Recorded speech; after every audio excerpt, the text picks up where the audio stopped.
Amém. Deus, nós não precisamos orar, Deus, para Tu abençoar a Tua palavra, porque a Tua palavra já é bendita. Oh Deus, é a expressão da Tua mente, coração, portanto, ela não só, Senhor Pai, é totalmente bendita e abençoada, como, Senhor Pai, é a única maneira, Senhor Pai, de nós sermos abençoados. Então, Senhor Pai, nós pedimos a Ti, exatamente pelas nossas mentes, nossos corações. Oh Deus, abre os nossos corações, como Tu abriu o coração de Lídia, Senhor Pai, para que ela compreendesse. Porque, Senhor Pai, nós sabemos do grande perigo que o homem corre, Senhor Pai, aqueles que estão há tanto tempo ouvindo, Senhor Deus, a Tua voz, de aprenderem sempre e nunca chegarem ao conhecimento da verdade, como Paulo diz. Não haverá nada mais trágico, Deus, do que um dia estar no inferno, lembrando, Senhor Pai, de todas as coisas que o homem conheceu, Senhor Pai, neste mundo, a Teu respeito, diferente de outros que nasceram, Senhor Pai, e nunca ouviram uma linha sequer, Senhor Deus, da Tua vontade revelada. Tiveram o testemunho, Senhor Pai, da revelação geral, nasceram filhos da ira em Adão e aumentaram, ó Deus, a sua culpa enormemente, vivendo cada dia em pecado, mas nunca ouviram, Senhor Pai, a glória da graça do Evangelho. Imagine então a miséria, Senhor Deus, de um homem perdido, que ouviu tanto e nunca chegou ao conhecimento da verdade. Que essa não seja, Senhor Pai, a realidade de nenhum de nós nesta manhã, que todos nós venhamos, Senhor Pai, realmente ouvir e, Senhor Pai, chegar a um conhecimento da verdade. O conhecimento da verdade sempre é transformador, santificador, porque o Teu Espírito nos santifica pela verdade. Que essa, Senhor Pai, que esse seja o resultado, Senhor Pai, do que vamos olhar esta manhã. Poder, glória, graça, transformação, pelo Teu poder infinito, no nome de Jesus, ó Deus, pela aplicação do Teu Espírito Santo. É o que nós Te pedimos, em nome de Jesus. Amém. Agora pela manhã eu quero olhar com os irmãos o Salmo 19, e há muitos anos Deus me apresentou com profunda particularidade esse salmo. Eu posso dizer que esse salmo moldou tudo que eu fiz e preguei durante todos os anos que eu faço isso há décadas, não é? Por ter um compromisso tão firme com a palavra de Deus, eu fiquei atraído muito cedo por esse salmo. Eu posso dizer que é uma das porções da Escritura que mais prenderam a minha atenção, e realmente eu diria que o Salmo 19 é o Salmo 119 em miniatura. Nós sabemos que o Salmo 119 é enorme, ele é aquilo em miniatura, é um testemunho profundo das Escrituras, da palavra de Deus. Na quinta-feira nós estávamos olhando para como Jesus é totalmente suficiente. Eu acho que o maior ataque à palavra hoje vem, mesmo no mundo reformado, vem da suficiência, vem contra a suficiência da palavra de Deus. Muitas pessoas que dizem que acreditam na inerrância da palavra de Deus e na suficiência, mas quando elas começam a falar, fica evidente que elas não acreditam na suficiência da palavra de Deus, e é sobre isso que esse salmo. Então, muito cedo no meu ministério, felizmente o Senhor me permitiu enterrar o meu coração no Salmo 19, deixar ele lá, e talvez mais do que qualquer outro texto específico das Escrituras, eu tenha sido moldado por Deus através desse salmo, moldado para a suficiência da palavra de Deus, a você estar firmado nela sem mudar nada com o passar dos anos. A gente ouve tantas perguntas, mas eu acho que a pergunta mais tola que eu escuto no meio da igreja, sempre nós estamos falando sobre um tema que as pessoas por acaso acham difícil, ou elas acham que nós estamos sendo muito duros ao falar sobre aquilo, elas dizem assim: mas e se isso acontecesse com o teu filho? E se isso acontecesse com a tua esposa? E se isso acontecesse com tua mãe, com teu pai? Eu acho a pergunta mais tola, porque nós não fazemos teologia baseado nas pessoas que nós gostamos. Se uma verdade bíblica mostra que por aquela evidência os meus pais estão perdidos, então eles estão perdidos. Eu não consigo entender nem a pessoa que faz a pergunta: e se isso acontecesse com seu pai? E se essa fosse a vida que seu filho vivesse? Então ele estaria condenado. Então isso estaria tão errado quanto estava errado antes, porque a palavra de Deus, como ela mesma diz, está firmada nos céus. A palavra de Deus é a expressão da mente de Deus. Muito antes dos meus filhos nascerem, de eu me casar, de eu nascer no mundo. Então o que minha mãe faz ou o que minha mãe não faz não muda a palavra de Deus. Se a minha mãe toma um curso de vida que é contrário à palavra de Deus e ela morre assim, então ela está perdida. Nós não fazemos teologia ou olhamos para a verdade de Deus adaptando ela às pessoas que nós amamos, aos nossos filhos. Então é inútil, é tolice, é arrogância. A pergunta de que, você está falando isso sobre esse tema aí, mas e se teu filho tivesse nessa situação? Então, é verdade para ele também. É verdade para minha mãe também, para o meu pai também. Mas e se é a visão, isso que a palavra está dizendo, então a tua mãe e teu pai foram para o inferno? Então eles foram. Mas o meu pai e a minha mãe, os meus filhos, ou a minha esposa, o esposo, o filho, não mudam a verdade de Deus. A verdade existia eternamente antes deles existirem. Nada do que eles fizerem vai mudar. Esse tem sido um compromisso inabalável na minha vida e um momento estranho em que vivemos, em como as pessoas tratam as Escrituras. Algumas pessoas são firmes em determinadas posições só até alguém da família apresentar aquilo. Aí pronto. Aí as convicções começam a se esvair. Então essa pessoa nunca teve uma convicção bíblica. A convicção bíblica, ela condena quem eu mais amo como a mim mesmo. Uma das pessoas que eu mais amei, assim como amigo no mundo, morreu sem Cristo. Eu não vou fazer nada a respeito de tentar, de alguma maneira, encontrar um caminho onde a palavra não deu. Então, através da história dos judeus e até a era moderna, nunca foi questionada a inerrância, por exemplo, do Antigo Testamento. Mas nós sabemos que a partir do século XVIII, XIX, o mundo cristão começou ele mesmo, depois do iluminismo e a suposta ascensão da razão humana, os céticos alemães, os críticos europeus começaram a atacar a Bíblia, começaram a atacar a inerrância, e hoje eu acho que a Bíblia está sob intenso ataque no mundo, não pelo mundo, mas na igreja e no mundo reformado em sua suficiência.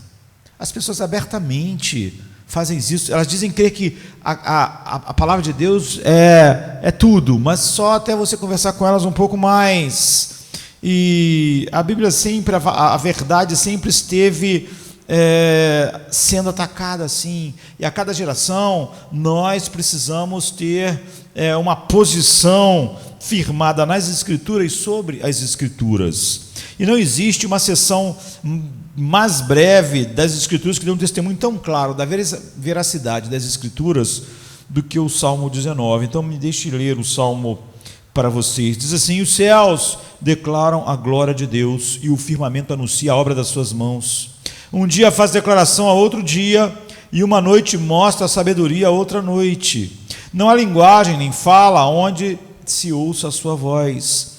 A sua linha se estende por toda a terra, e as suas palavras até o fim do mundo.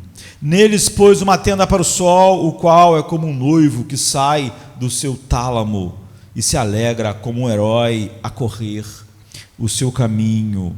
A sua saída é desde uma extremidade dos céus e o seu curso até a outra extremidade, e nada se esconde ao seu calor. A lei do Senhor é perfeita e refrigera a alma. O testemunho do Senhor é fiel e dá sabedoria aos simples. Os preceitos do Senhor são retos e alegram o coração. O mandamento do Senhor é puro e ilumina os olhos. O temor do Senhor é limpo e permanece eternamente. Os juízos do Senhor são verdadeiros e justos juntamente. São mais desejáveis do que o ouro, sim, do que muito ouro fino, e mais doces do que o mel e o licor dos favos. Também por eles é admoestado o teu servo, e em os guardar a grande recompensa. Quem pode entender os seus próprios erros? Expurga-me tu dos que me são ocultos. Também da soberba guarda o teu servo, para que se não assenhorie de mim. Então serei sincero e ficarei limpo de grande transgressão. Sejam agradáveis as palavras da minha boca e a meditação do meu coração perante a tua face, Senhor, rocha minha e redentor meu. Alguns críticos, e a maioria dos críticos acadêmicos tal, eles fazem análises de algo que eles não amam, né? Então quase sempre elas não são muito boas, mas alguns críticos analisaram esse salmo e disseram que não é um salmo, é dois, que os 6 primeiros versos são um salmo e que os do 7 ao 14 é outro, mas não há nenhuma razão para que isso seja verdade. Esse é um hino de Davi, e ele é um hino unificado. Davi está falando sobre a revelação de Deus, da mente de Deus, e foi escrito pelo escritor inspirado, que é Davi. Mas as pessoas que escreveram a Bíblia, elas são autores inspirados. É um salmo de Davi, mas o autor é Deus, o Espírito Santo. Davi é o escritor inspirado, levado a trazer a revelação de Deus. E nesse salmo há um tema unificado: Deus revelou a si mesmo, e Deus revelou a sua glória através da revelação de si mesmo. Deus fez isso. A Bíblia nada mais é do que a mente de Deus revelada a nós. Por isso que eu estava falando antes, queria ver se isso acontece com o seu filho. O que isso tem a ver com a revelação de Deus? Nossos filhos, nossos amados, nossos amigos, não tem nada. A palavra de Deus, essa é a verdade de Deus. Desde que Deus existe, Deus sempre existiu, nunca teve início. Então essa verdade não tem nenhuma relação com aquilo que passou a existir. Nossos filhos, esposo, amigos, pai, mãe, não dizem nada a respeito da verdade. A verdade é que diz a respeito deles. E se a verdade disser algo terrível a respeito deles, isso continua sendo verdade. Nós não temos uma opinião sobre a verdade de Deus, nós não enxergamos a verdade de Deus dependendo de a quem ela toca e quem ela não toca. Deus revelou a si mesmo e a sua glória, e de duas maneiras. O salmista está dizendo, primeiro, do verso 1 ao 6, ele se revelou em seu mundo, em sua criação. Então depois no versículo de 7 a 14, ele se revelou em sua palavra. Ele se revelou de uma maneira geral em seu mundo. Todas as pessoas recebem esse mesmo testemunho na criação e em suas consciências, e ele se revelou especificamente para você conhecê-lo e não conhecer simplesmente alguns atributos apenas dele em sua criação, mas conhecer o seu próprio coração. Ele se revelou em sua palavra. Então, primeiro no Salmo, que não é o nosso objeto hoje, mas nós podemos olhar rapidamente, há uma revelação não verbal e depois uma revelação verbal. Há uma revelação não escrita e depois uma revelação escrita. Há uma revelação sem palavras. Você vai ver que o Salmo diz isso. Sem palavras eles falam. Um dia fala a outro dia. E há uma revelação escrita. Há uma revelação sem palavras e uma revelação com palavras. Mas é um tema só. Você vê, apesar dessa grande diferença da primeira metade do Salmo para a segunda metade do Salmo, há uma unicidade. Isso é Deus se revelando dessas duas maneiras, mas é tudo sobre Deus se revelar. E olhando em primeiro lugar os 6 versículos iniciais brevemente, porque, como eu disse, não é onde nós queremos nos fixar, isso é o que os teólogos chamam de revelação geral de Deus, quer dizer, que Ele dá a todos os homens, sem exceção. Por isso, e através desse meio, através do seu mundo, através da sua criação, através de todas as coisas que Ele criou, Ele se colocou em exibição para que todos pudessem ver. Todo mundo vê Deus, e todo mundo tem uma revelação de Deus naquilo que Ele criou. Deus é revelado pelo mundo e o universo criado e por tudo que há nesse universo que Ele criou. E o salmista, Davi, aqui no caso, ele quer que você veja isso, ele quer que você veja como todas essas coisas estão falando a respeito de Deus, e ele quer que nós saibamos que os céus, todos os dias, todo o tempo, estão declarando a glória de Deus, estão falando sobre a sua grandiosidade, sua glória, seu poder infinito, sua onipotência, e toda a criação faz isso, mas ele escolhe a macrocriação, que ele sabe que ninguém pode perder, porque vamos que Davi soubesse de alguns detalhes muito pequenos, ou se ele soubesse igual a nós hoje sobre as partículas subatômicas. As partículas subatômicas, elas também mostram a glória de Deus, mas nem eu as vi, nem você viu. E há coisas que não são tão assim inacessíveis como essas partículas, como os neutrinos, por exemplo, que uma quantidade, milhões deles atravessam os nossos corpos, de tão pequenos que eles são, eles passam através de nós, não é? E eles estão saindo em quantidades inimagináveis do Sol e nos atravessam, então, apesar de nós nunca vermos os neutrinos, Davi, ele pega o macro, para que fique claro de que essa é uma declaração que ninguém vai poder dizer que não viu. Se ele falasse que os neutrinos mostram a glória de Deus, e mostram, alguém precisa, não sei o que é neutrino, nunca vi um neutrino, não vejo. Então ele pega a macro criação. Você pode olhar para a microcriação também, vai ver a glória de Deus, pode olhar para o átomo, né? Mas nem todo mundo vai poder. Então ele pega o que é mais óbvio, de fato, que é óbvio para todos os seres humanos que já viveram, sem exceção, os céus, os corpos celestes, e em particular o nosso Sol, a estrela que a gente orbita, e o Sol é o ponto focal da nossa existência. Toda a nossa vida depende do Sol. Você vê uma pequena inclinação da Terra, tão pequena, e você já tem as 4 estações, para ver como é crítica a nossa dependência do Sol. Todo ser humano vê, sente a realidade do poder e da glória do Sol, que põe em evidência a glória de Deus. É por isso que ele escolhe algo tão macro, tão auto-evidente.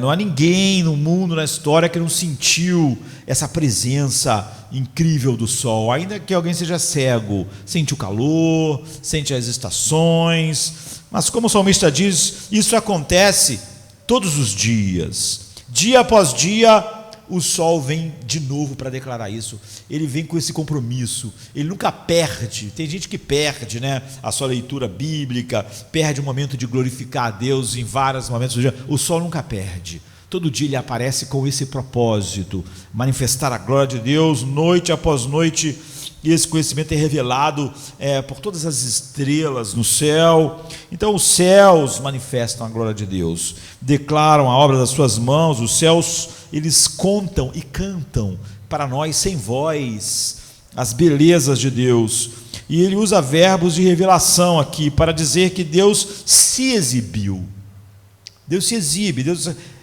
se revela, como Paulo diz, seu poder e sua divindade através da criação, de maneira macro no universo, e a parte dele que nós podemos ver todos os dias. Há grandes partes maravilhosas do universo que nós não vemos, porque estão muito distantes de nós, ou porque são tão pequenos, mas os céus e o Sol, isso é a maneira macro do universo, e a parte dele que sem palavras, como está no versículo 3, não há discurso, não há palavras, não há voz a falar, e no entanto esse testemunho, a linha desses testemunhos, ela passa por toda a terra, por todas as pessoas, todos os no planeta compreendem os céus, os corpos celestes, e em particular, entre todos eles, o Sol. Então a expressão que está sem palavras e que se estende até o fim do mundo,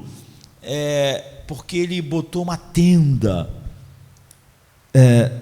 do universo, ele botou o Sol assim para mostrar para nós. E no versículo 5 e 6, o salmista faz algumas declarações realmente surpreendentes sobre o sol, principalmente para a época em que ele estava. Ele diz: o qual é como um noivo que sai do seu tálamo e se alegra como um herói e corre o seu caminho.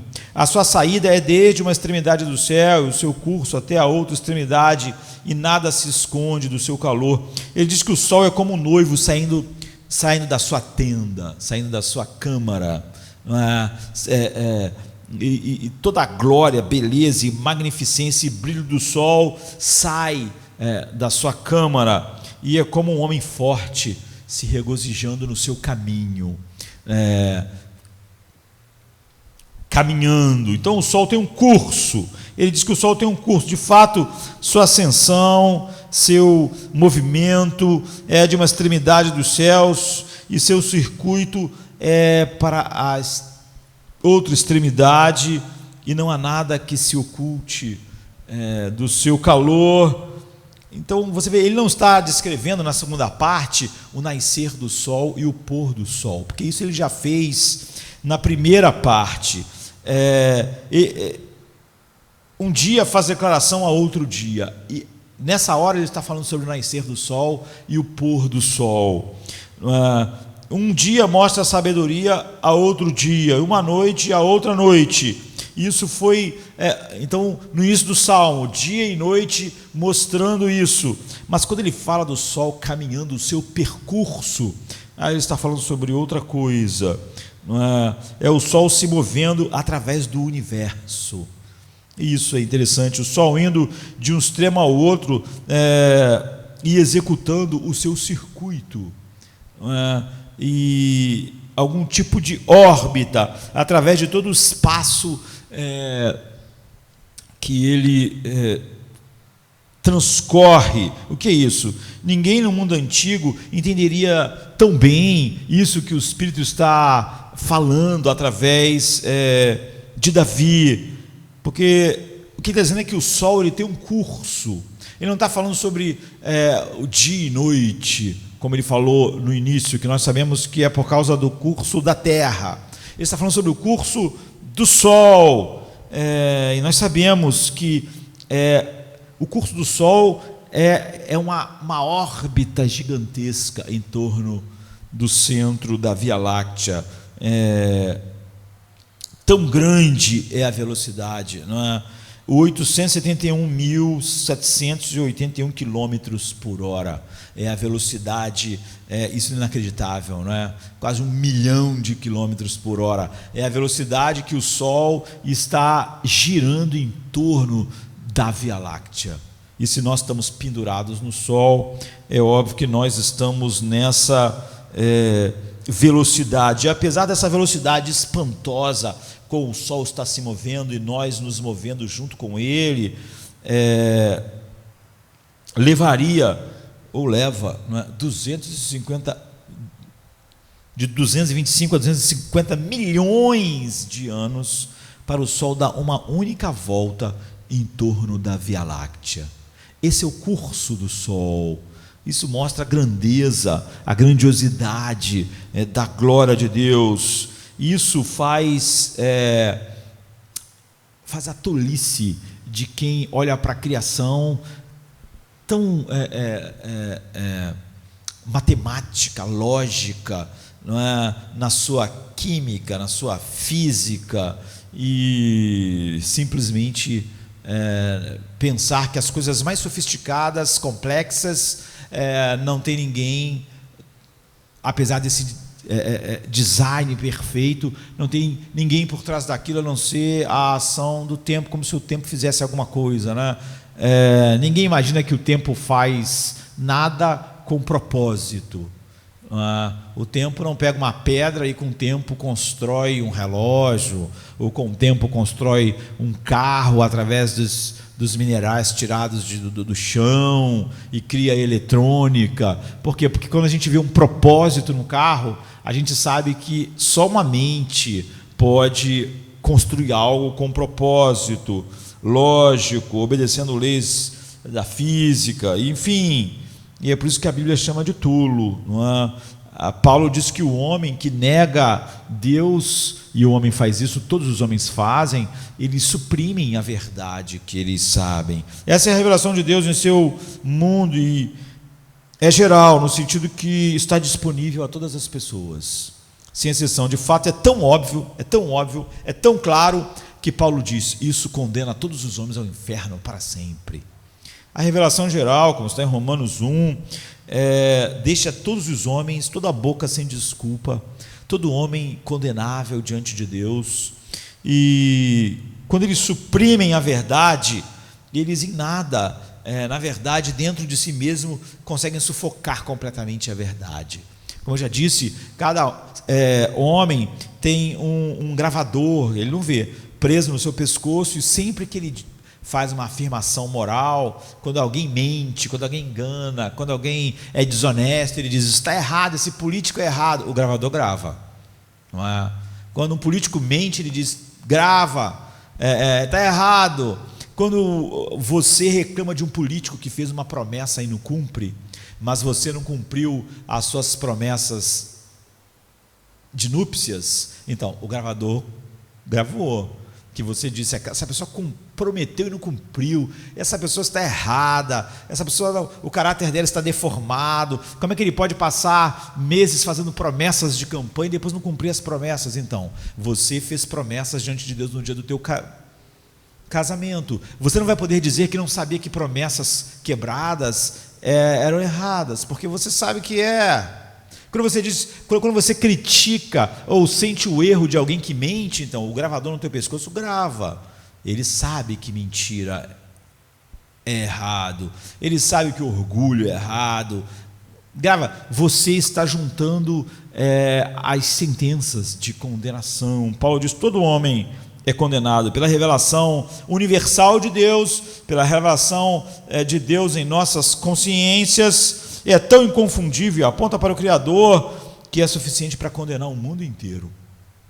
Além de todos nascerem condenados em Adão, todos acrescentam culpa sobre culpa, sobre culpa, sobre culpa, porque a revelação geral de Deus é suficiente para isso. E não há nada redentivo nessa revelação, ou seja, porque essa revelação, ela nela mesma, ela tem todos os elementos que nos deixam indesculpáveis, mas não há nada redentivo nela. Então nós chegamos finalmente onde nós queremos, que é o verso 7 ao 14, e essa não é uma revelação geral de Deus, mas é a sua revelação específica, especial, não dele se revelando através da sua obra, mas ele revelando a sua mente, ele revelando o seu coração, ele revelando os seus amores, ele revelando os seus ódios. Isso é colocado em palavras, em ser como sem palavras, como a criação se revela, e vieram da mente de Deus para escritores inspirados que colocaram exatamente a revelação de quem Deus é para nós. Como eu disse, você vê, isso não tem nada a ver com quem nós amamos e quem nós não amamos. É Deus revelando a sua mente. E ninguém que teme a Deus faz teologia baseado nas pessoas que ele mais ama, porque a pessoa que ele mais ama é Deus. Ele ama a revelação de Deus. E a revelação de Deus no mundo, em geral, a revelação geral de Deus é suficiente para condenar, mas a revelação na palavra de Deus é suficiente para salvar, se Deus usar a palavra para eficazmente nos chamar e nos salvar, através de sabermos exatamente qual é o propósito dele para todas as coisas, a razão pela qual ele criou o mundo, e depois de nos salvar através da palavra, nos santificar através da palavra. Por isso que a Bíblia diz que não há salvação sem a palavra de Deus. Como serão salvos se não há quem pregue? E não há salvação sem o Evangelho, não há salvação sem as Escrituras, e não há salvação sobre uma compreensão errada do Evangelho. Paulo está dizendo para as igrejas dos Gálatas: vocês saíram do Evangelho para um outro Evangelho, mas não existe outro. Hoje, muitas pessoas que dizem ter um compromisso com a palavra de Deus, elas dizem: essas pessoas estão acreditando no Evangelho falso, mas elas são salvas por quê? não é? Então nós devemos ter a revelação especial, palavras específicas que revelam a vontade de Deus, que revelam o plano de Deus, os propósitos de Deus, os caminhos de Deus na salvação, para atingir os propósitos que Ele quer, a glória da sua graça, na manifestação da beleza infinita do seu Filho, ao salvar homens vis como nós. Assim o salmista muda do mundo para a palavra, a partir do 7. E no verso 7, 8 e 9, você tem 6 declarações fundamentais sobre as Escrituras. 6 declarações, é o que nós queremos ver. De certo modo, são declarações paralelas, não é? 6 linhas de pensamento que estão andando juntos. Diz assim: a lei do Senhor é perfeita e restaura a alma. O testemunho do Senhor é fiel e dá sabedoria aos simples. Os preceitos do Senhor são retos e alegram o coração. O mandamento do Senhor é puro e ilumina os olhos. O temor do Senhor é limpo e permanece para sempre. E os juízos do Senhor são verdadeiros e são justos por completo. Então, 6 afirmações paralelas. Agora observe que cada uma delas diz do Senhor, do Senhor, do Senhor, do Senhor. Ele está usando a palavra que é o nome de Deus, o eu sou, aquele que transcende, aquele que é o único que é, porque toda a vida dele flui dele mesmo, e tudo que existe no mundo criado fluiu dele também. Ele dá tudo o que existe, ele cria tudo que existe, e ele não recebe nada de ninguém, nem necessidade de amor, de comunhão, porque ele tem tudo isso na Trindade eterna. Então você vê que cada coisa, a lei do Senhor é perfeita, o testemunho do Senhor, o temor do Senhor, do Senhor, do Senhor, 6 vezes é o nome da aliança, Yahvé. E o eu sou, que é usado por Davi. Por quê? Porque ele está usando 6 palavras diferentes para falar sobre as Escrituras, e ele quer que você entenda, que eu entenda, que essas palavras são as palavras do grande eu sou. Essa é a palavra de Deus. É por isso que nós temos um tremendo temor quando chegamos diante dela. É por isso que para nós pouco importa se alguém que nós prezamos muito está vivendo de uma maneira que essa palavra condena, não é? Porque essa palavra não é nossa, essa palavra não foi formada no tempo, ela é a palavra do eu sou, do grande eu sou. E é por isso que ontem mesmo eu estava escrevendo na internet, as pessoas gostam de aconselhamento, mas o aconselhamento bíblico, o conselheiro bíblico, ele quer agradar a Deus e não o aconselhado, o que é o oposto de todo o humanismo secular. O humanismo secular quer que as pessoas se sintam bem, elas querem levar as pessoas de se sentirem mal para se sentirem bem. Então elas querem agradar as pessoas, elas vão falar coisas que caem bem no coração do homem caído, mas não o aconselhamento bíblico. O aconselhamento bíblico, o único interesse primordial de quem está falando é agradar a Deus. Se aquilo vai agradar ou não a quem ouve, se aquilo vai ser bom, vai ser um cheiro de vida, um cheiro de morte, isso não é a preocupação final de quem está falando. O Senhor então é a fonte tão inconfundível que Davi repete 6 vezes. Ele não fala, a lei do Senhor é perfeita, o testemunho é verdadeiro, os juízos são retos. Ele faz questão de dizer, a lei do Senhor é perfeita, o testemunho do Senhor, a lei do Senhor, a palavra do Senhor, tudo do Senhor. É nisso que os judeus sempre acreditaram, como Davi, e é isso que os cristãos sempre acreditaram, que esse não é um livro humano, que é a lei do Senhor, que é a palavra do Senhor, o testemunho do Senhor, os preceitos do Senhor, os juízos do Senhor, do Senhor, do Senhor. E do Senhor aqui, em português nós perdemos, podia ser Adonai, mas é de Yahvé, do grande eu sou. Agora, existem 6 títulos para as Escrituras aqui. Ele chama a palavra de Deus de lei, testemunho, preceito, mandamento, temor e juízos. 6 características são colocadas com os 6 títulos. Cada título que Davi dá, diferente para a palavra de Deus, ele dá uma característica diferente. Então ele diz que a lei é perfeita, o testemunho é fiel, os preceitos são retos, o mandamento é puro, o temor é limpo e os juízos são verdadeiros. Então você vê as 6 características da Bíblia, da palavra de Deus: perfeita, fiel, reta, pura, limpa e verdadeira. Então você vê que tem 6 títulos, tem 6 características, e isso traz 6 efeitos, se alguém realmente está se relacionando com a verdade de Deus. Os 6 efeitos que beneficiam a alma, que pelo Espírito é aquele terreno que não é o terreno duro, nem o terreno que o sol queima, nem que o inimigo passa ou come a semente, mas aquele semente onde a verdade cai. Há 6 efeitos, existem 6 benefícios, não é? Então, 6 títulos, 6 características e 6 benefícios. Ela restaura a alma, ela torna o sábio, o simples, sábio, ela alegra o coração, ela ilumina os olhos, ela dura para sempre e produz uma justiça abrangente na vida. Incrível, é incrível o quanto Davi fala. Como eu disse, esse aqui é o Salmo 119 em miniatura, o quanto ele expande a nossa noção da grandiosidade da palavra de Deus com poucas palavras. E o que Davi está falando é o seguinte: isso aqui é um resumo da suficiência da palavra de Deus. Não basta você dizer que acredita na palavra de Deus como inerrante. Tudo que está aqui é o que Deus falou, se você achar que há coisas importantes para a vida e para a alma que não estão aqui.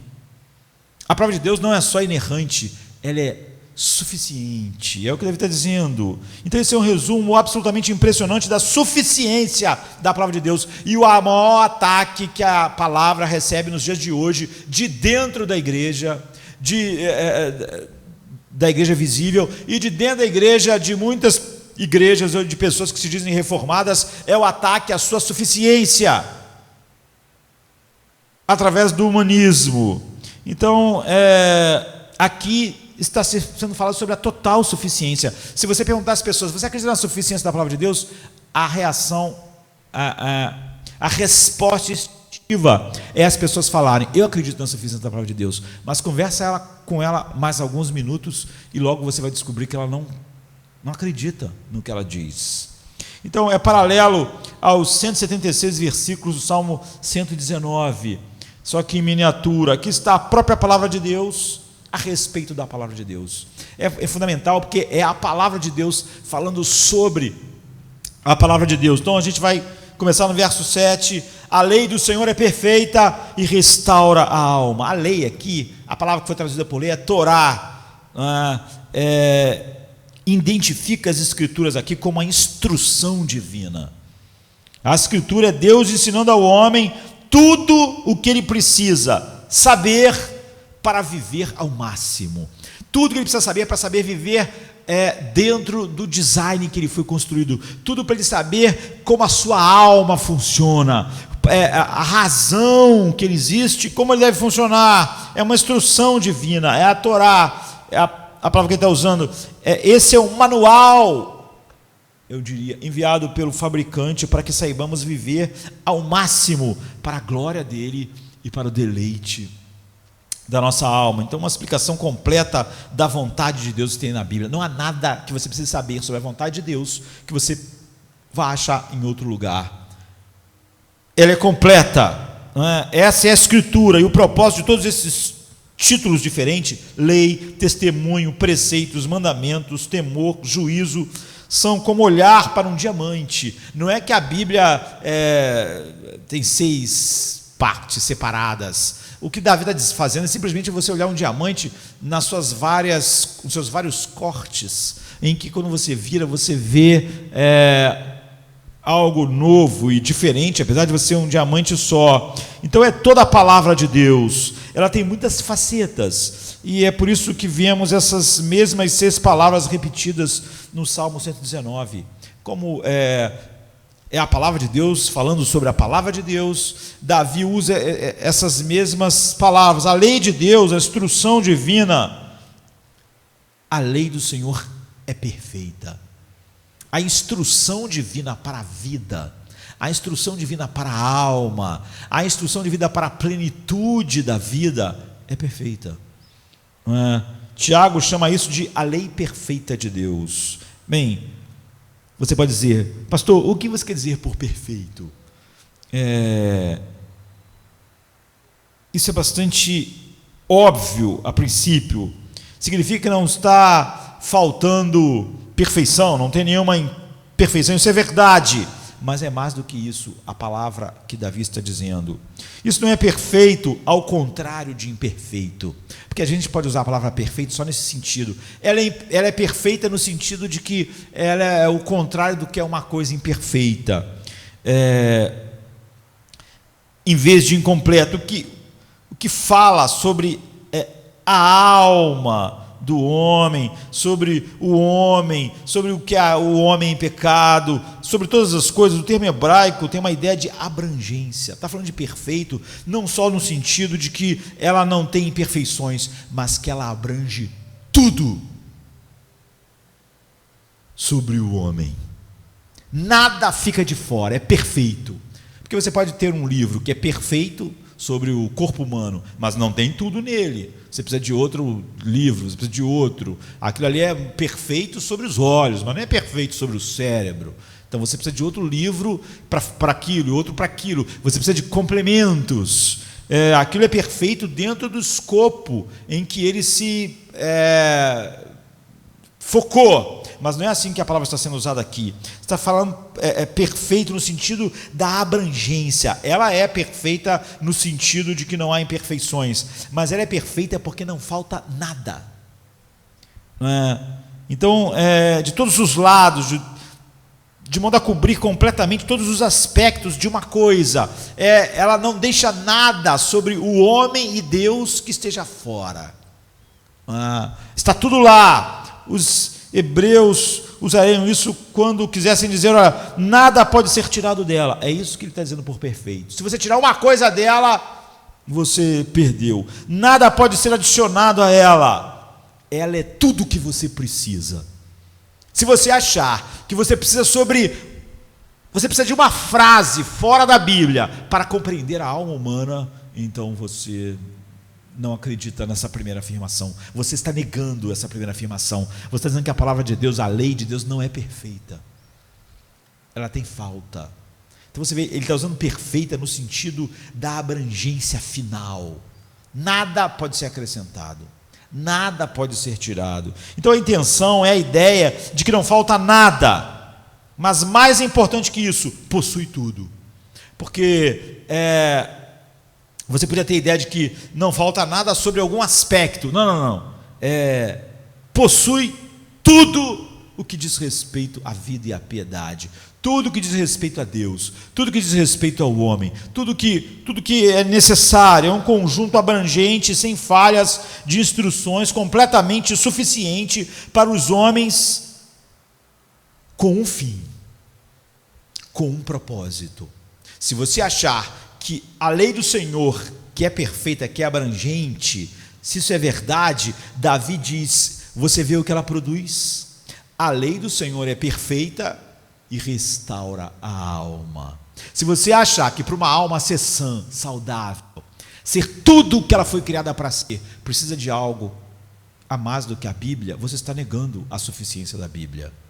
Porque a lei do Senhor é perfeita, é a lei, é a Torá, é a instrução. Ela é perfeita no sentido não só de que tudo que ela fala está certo, mas é perfeita na abrangência. Ela abrange tudo sobre a alma e ela causa um efeito. Ela restaura a alma. Se você tirar uma dessas coisas, você perdeu a verdade da suficiência da Bíblia. Então, é um conjunto abrangente, sem falhas, de instruções completas, suficiente para a alma, e ela, por ser a instrução, a Torá, e por ser perfeita, ela restaura a alma. Agora, você acha realmente que o humanismo secular precisa ser adicionado para a alma ser saudável, ser restaurada, a alma ser tratada, a alma ser aquilo que Deus criou para ela ser?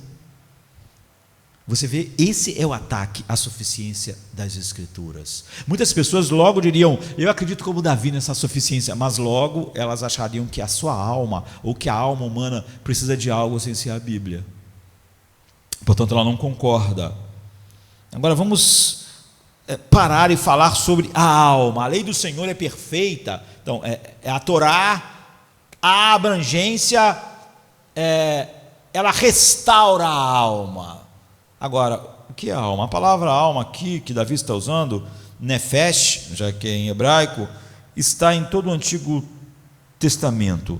E até onde eu pude contar, é traduzida por pelo menos 21 palavras diferentes em português. Não é a mesma palavra, não porque a gente está dando sentido diferente, mas por causa da abrangência. Você pode encontrar todos os tipos de palavras em português, onde a palavra nefesh aparece para a alma. Você pode encontrar pessoa, mente, coração. Há momentos na Bíblia que a palavra o seu coração não era reto, é a palavra alma, é a palavra nefesh, a sua mente, enfim, o seu eu, mas todos eles se referem à pessoa interior em oposição ao corpo material. Esse é o problema do humanismo e do materialismo. Nós sabemos que o humanismo, ele é materialista. Quando Freud está falando sobre a alma, ele não está falando sobre uma parte material do homem, porque Freud não acreditava que existia uma coisa imaterial no homem. Os pensadores do humanismo secular, eles acreditam que os homens são só átomos, que por acaso, pela evolução, durante muitos bilhões de anos, se juntaram e formaram isso. Eles são só físicos, eles são só química, eles são só biologia. E quando eles falam sobre a alma, eles estão falando só sobre esses processos bioquímicos que vão acontecendo durante a vida. Mas quando a Bíblia está falando sobre restaura a alma, nefesh, se refere à pessoa interior em oposição ao corpo material, em oposição à química, física, biologia. Então, perguntasse a Freud se o homem tem uma parte imaterial, e ele ia rir de você. Todos eles se referem à pessoa real. Ele está se referindo, todas as vezes que a palavra nefesh aparece, à pessoa eterna. Paulo diz assim: melhor é morrer e estar com Cristo. Como? Se nós enterrarmos o corpo de Paulo, ele vai estar com Cristo? Ele vai estar com Cristo, porque você vê, Paulo não é só um corpo. Nós vamos ressuscitar e de novo vamos ter alma e corpo juntos. Mas você vê, Jesus diz para o ladrão: hoje mesmo estarás comigo no paraíso. Mas como? Se o ladrão ia morrer na cruz, ia ser enterrado, ia apodrecer e virar pó, como é que ele ia estar naquele dia com Jesus? Porque você vê a sua alma, aquilo que não é físico, aquilo que não tem biologia, não é química, é a sua alma, quem ele é de verdade, é o seu ser imortal. Não é? É disso que se trata. A instrução divina fala a essa alma. Ela é perfeita e restaura a alma. A Escritura é uma instrução divina totalmente abrangente e sem falhas para a alma, para a pessoa interior, para a pessoa em oposição a tudo que é material nela. Não é? Então, agora me deixe parar nesse momento e dizer que as Escrituras não se destinam a criar uma moral social superficial. O design da Escritura diz respeito à alma imortal. E o objetivo das Escrituras não é fixar elementos temporais da vida humana, tentar reequilibrar algumas coisas no nosso físico. Não, ela restaura algo em nós muito além do nosso físico. E o desígnio das Escrituras é direcionar todo o seu poder e toda a sua energia diretamente para a pessoa interior, para a alma.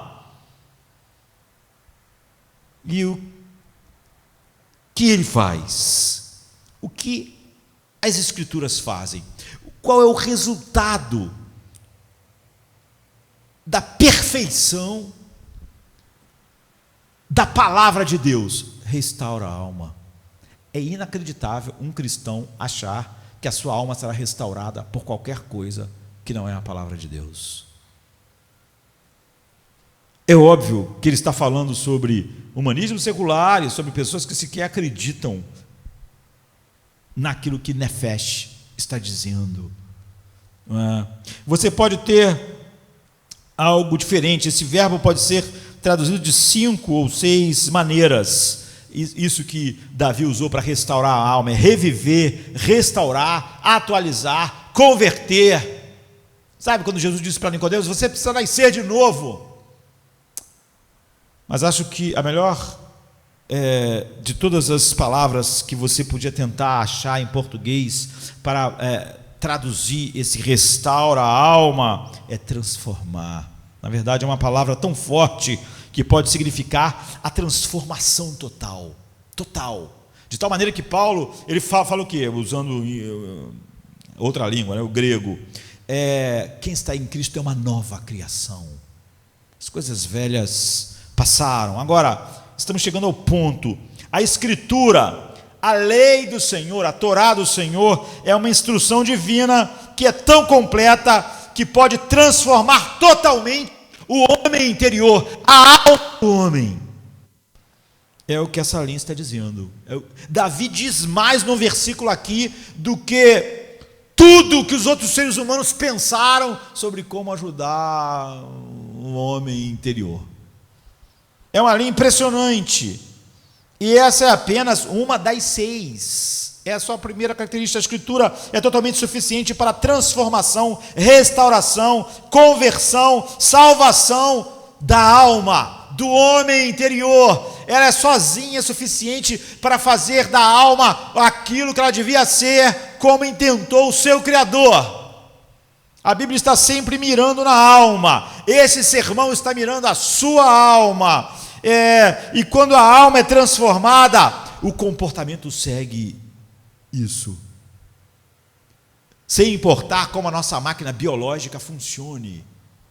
Paulo diz assim: a minha máquina biológica, minha máquina entre aspas, meu homem exterior está se corrompendo, está pior, tudo está funcionando pior, tudo está indo em direção à morte. Mas ele diz: por causa disso, então, tudo dentro de mim também, o meu homem interior está se decompondo. Ele diz assim: mas o meu homem interior está se tornando cada dia melhor.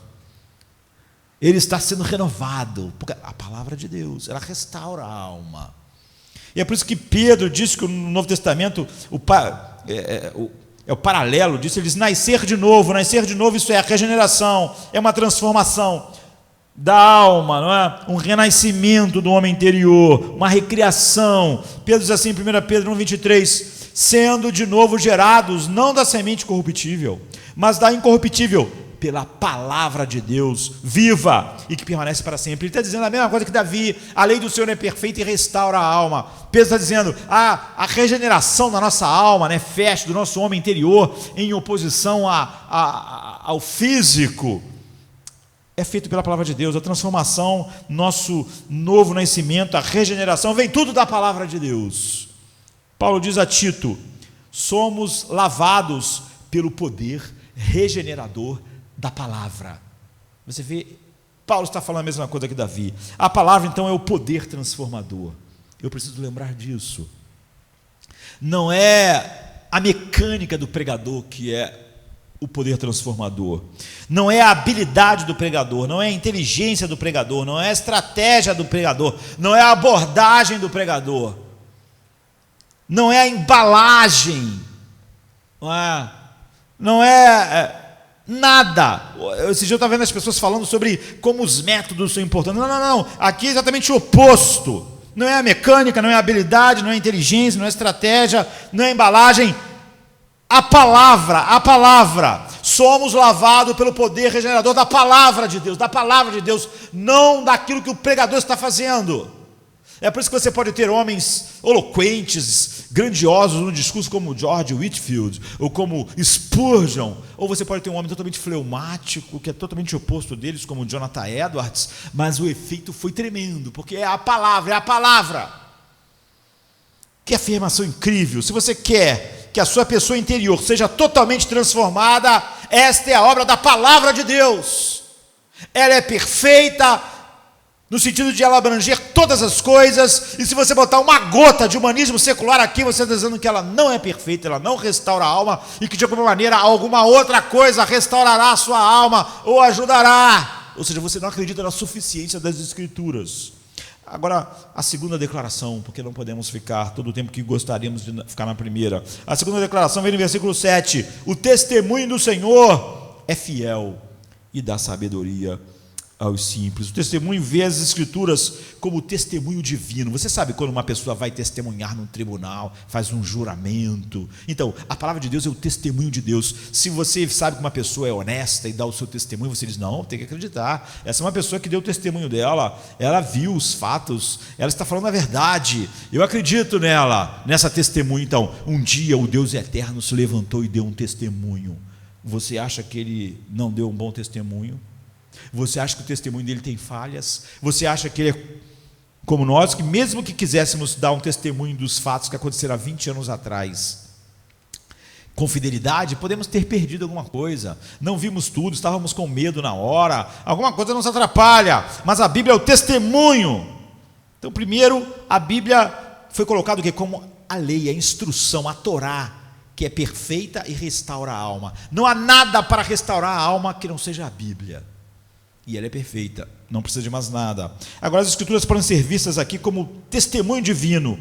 É Deus dando o seu próprio testemunho sobre quem Ele é. Ele diz quem Ele é, Ele diz quem você é, Ele diz como é a sua alma, Ele diz para que a sua alma foi feita, Ele diz para que você existe, Ele diz que tudo foi criado por Ele, para Ele, por causa dEle, por causa de Cristo, para Cristo. Ele dá um testemunho sobre todas as coisas. Tudo que Ele quer, tudo que Ele ama, tudo pelo qual você deve viver, tudo que Ele exige, tudo que Ele vai fazer no início, no meio, no fim. E como tal, a Bíblia diz, o testemunho do Senhor é verdadeiro. Não há nada nele que não seja verdade. Se Deus falou algo sobre a sua alma, essa é a verdade. Se Deus falou algo que coloca a pessoa que você mais ama no inferno, aquilo é a verdade. Se Deus falou algo que deixa claro que aquele teu grande amigo está perdido, o seu amigo está perdido, porque o testemunho de Deus é verdadeiro. Como tal, é certo. Eu me lembro de um documentário que eu vi sobre, enfim, esse documentário sem fim que a gente vê, sobre a biblioteca de Los Angeles, e o cara estava dizendo lá que lá na biblioteca de Los Angeles tem 12 milhões de livros, na biblioteca pública de Los Angeles. Enquanto ele estava mostrando e dizendo, aqui tem 12 milhões de livros, veio uma coisa na minha mente na mesma hora. Apenas, quando ele falou essa quantidade exorbitante, eu pensei, apenas um deles fala toda a verdade. Apenas um deles nós podemos crer totalmente, é a Bíblia. Aí nessa biblioteca pode ter 12 milhões. Está falando sobre o quê? Aquela biblioteca gigantesca. Sobre o homem, sobre a sociedade, sobre a filosofia, sobre a biologia, sobre tudo. Falava sobre política. Ali tinha 12 milhões de livros sobre todos os assuntos. Todos eles tinham erros, imperfeições, distorções. Naqueles 12 milhões, eu, de casa, pela televisão, sabia que só tinha um livro lá, que era a verdade. O único livro que eu podia confiar. Lá podia ter um livro sobre a alma, eu até podia ler, mas eu não posso confiar nele. Eu posso olhar para ver o que aquela pessoa está dizendo, mas o único livro lá que eu podia confiar em tudo que ele falasse sobre a alma era a Bíblia, em tudo que ele falasse sobre o homem. Essa é a garantia de Deus, de que você pode confiar em sua palavra. O meu testemunho é verdadeiro. Você não precisa editar. Nunca edite a Bíblia, nunca edite lá um pedacinho que você acha, talvez isso aqui não seja verdade, talvez isso aqui não seja muito bom, talvez isso aqui vá fazer as pessoas se sentirem mal. Você não é um editor da Bíblia, se você acreditar que o testemunho do Senhor é verdadeiro. Imagina se você dá um testemunho e aí depois você descobre que alguém alterou o teu testemunho. Como assim alteraram o meu testemunho? Porque me achou mentiroso, achou que eu não falei a verdade, e você ficaria ofendido. Mas esse é o testemunho de Deus, você não pode ditá-lo, você não precisa extrair nada dele, você só precisa fazer uma coisa: segui-lo, acreditar nele. É uma palavra certa, o testemunho do Senhor é fiel, e por isso tem um resultado. Ele dá sabedoria aos simples. Você se lembra de 2 Pedro 1,19? Pedro diz assim: olha, eu estava no monte da transfiguração, eu estava lá quando Moisés e Elias apareceram, eu estava lá quando Jesus foi transfigurado. Poucas pessoas tiveram uma experiência tão inacreditável com Deus quanto Pedro, João e Tiago. Jesus tirou, o véu foi retirado por um instante, e eles puderam ver Jesus em sua glória. E a Bíblia diz que ele brilhou mais do que o sol ao meio-dia. Não está fazendo termos de comparação, é porque o sol ao meio-dia é a coisa mais brilhante que nós podemos imaginar. Eles viram isso, eles viram Moisés, eles viram Elias, mas não só isso, eles ouviram uma voz do Deus Pai dizendo: este é o meu filho amado, em quem eu todo o meu prazer. Então, aqui Pedro está falando sobre isso. Pedro está contando isso, essa experiência incrível, talvez a experiência mais incrível que um ser humano já teve. Estávamos com ele quando ele foi glorificado, mas Pedro diz: mas temos um testemunho mais certo do que isso. Pedro diz: eu não vou colocar toda a minha vida baseado naquela experiência lá que eu tive, foi incrível, mas a Bíblia é mais confiável para me dirigir. Isso é para você ver o que a Bíblia é. Ele está dizendo, a Bíblia, a palavra, a revelação na Bíblia é a coisa mais certa do que qualquer experiência simplesmente que você possa ter tido, ainda que ela seja verdadeira, como a minha, como a transfiguração. Essa escritura que não teve nenhuma origem ou interpretação particular. Ele diz: mas os homens santos escreveram ao serem movidos pelo Espírito de Deus. Essa é a palavra certa, em contraste com as opiniões inseguras e não confiáveis dos homens, mesmo quando nós temos uma experiência verdadeira. Ainda assim, a nossa parte pode complicar tudo. Você vê que eles desceram do monte, foi incrível aquilo, mas eles começaram a discutir quem era o maior. Já a Bíblia não, ela vem na pureza da revelação de Deus. O que essa palavra faz? Ela torna a pessoa simples e sábia. Deixe-me falar aqui sobre simples. A língua hebraica é muito concreta, muito ao contrário do grego, que tem de ser mais filosófico, não é? Então, quando diz que simples, é a palavra raiz de uma porta aberta. E uma pessoa simplória é uma pessoa com a porta da mente aberta. E você ouve as pessoas dizerem: olha, eu tenho minha mente aberta, eu quero ter minha mente aberta. Outro dia eu estava vendo alguém dizer assim: olha, a teologia, a melhor teologia mantém pontes com todas as coisas. Quando alguém diz para mim assim: eu tenho uma mente aberta, o primeiro impulso que eu tenho é dizer: fecha a mente, fecha a porta, fecha a porta. Se você não tem o discernimento sobre o que guardar, o que reter, o que jogar fora, isso não é positivo, manter a mente aberta, é negativo. Não é? Por isso que as pessoas pensam de uma forma hoje sobre um assunto, não é? Porque se ele tivesse sido capturado por essa verdade bíblica, que dá a ele uma mente fechada na verdade, ele não ia pensar uma coisa hoje, ia acontecer uma coisa com o filho dele, ele ia mudar de ideia, ele ia continuar pensando na verdade. É a Bíblia, o que a verdade diz: a minha mente não é aberta a mudanças que contrariam a verdade. Então você ouve as pessoas dizerem: bem, eu sou um agnóstico, normalmente pessoas que querem dizer que são grandes pensadores, eles dizem que são agnósticos, o que é engraçado, não é? A pessoa se orgulhar disso, porque agnóstico é equivalente no latim da palavra ignorante. Ele está dizendo: olha, eu sou agnóstico, eu não sei, Deus existe, Deus pode existir, mas o que ele quer, o que ele não quer. A pessoa está dizendo: eu sou ignorante. Não é? E eu nunca ouvi alguém dizer: eu sou uma pessoa ignorante, como se fosse algo assim, elogiável. Mas se você não sabe, é ser ignorante. Se você tem uma mente aberta, fecha, por favor, antes que você seja destruído. Uma vez que você tem a verdade de Deus, feche a porta. Mas como você sabe quando fechar? Como você sabe o que deixar entrar e o que deixar do lado de fora? O Salmo 1 diz, todo o livro dos Salmos começa assim: quão abençoado é o homem que não segue o conselho dos ímpios. Outro dia eu preguei 3 sermões sobre o Salmo 1. Quando diz que não anda segundo o conselho dos ímpios, não está falando sobre o homem malvado, que as pessoas, quando falam assim, não anda segundo o conselho dos ímpios, está pensando naquele cara depravado, naquele cara sexualmente depravado. Não, ele está falando o seguinte: não deixe nada da sua alma, da sua vida ser conduzido por homens que não estão vivendo diante de Deus.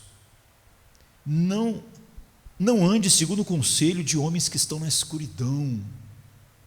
Não ande segundo o conselho de homens que estão alienados da vida de Deus, mortos espiritualmente. Eles não sabem nada sobre a vida interior.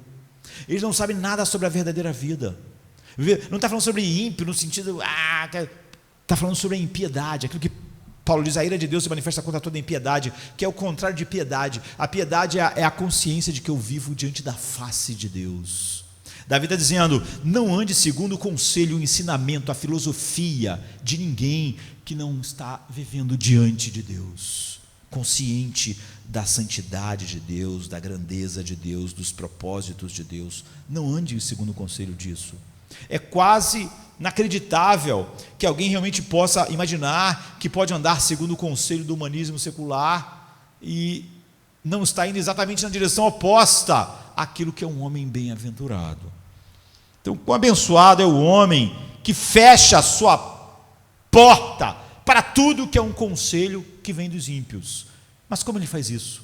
O Salmo 1 diz: antes ele tem o seu prazer na lei do Senhor e nela medita de dia e de noite. Você vê como o homem não anda segundo o conselho da mente que não está em comunhão com Deus? Ele faz isso porque ele tem prazer na lei de Deus e medita nela de dia e de noite. É assim que ele deixa fora tudo que ele vê que não está de acordo com a mente de Deus, ou que não é a revelação da mente de Deus, ele deixa fora. Eu não ouço esse conselho, eu não ouço o conselho dos ímpios, porque eu medito, eu tenho prazer na lei de Deus e eu a conheço. Você não será beneficiado por andar com um monte de pessoas que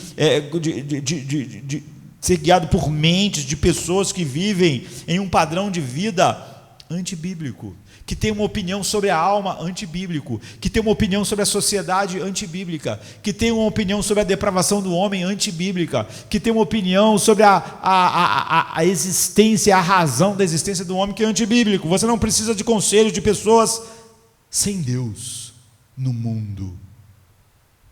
Algo a ser protegido em sua vida, há algo assim a ser protegido, e não é a sua informação. Você realmente precisa de um bloqueio de vida em sua mente. Não há nenhuma virtude em ser exposto a enganos nos quais você sequer sabe, a sua mente é aberta, você não sabe o que manter fora, o que manter dentro. O Salmo 1 então diz a maneira. Ele tem o seu prazer, o seu deleite na lei de Deus. Se você se deleitar na lei de Deus, você não vai se deleitar no pensamento humano, porque eles são opostos. A mente humana é inimizade contra Deus. Feche o seu cérebro para tudo destrutivo. O que é destrutivo para o homem? Todas as coisas que nascem na mente do próprio homem.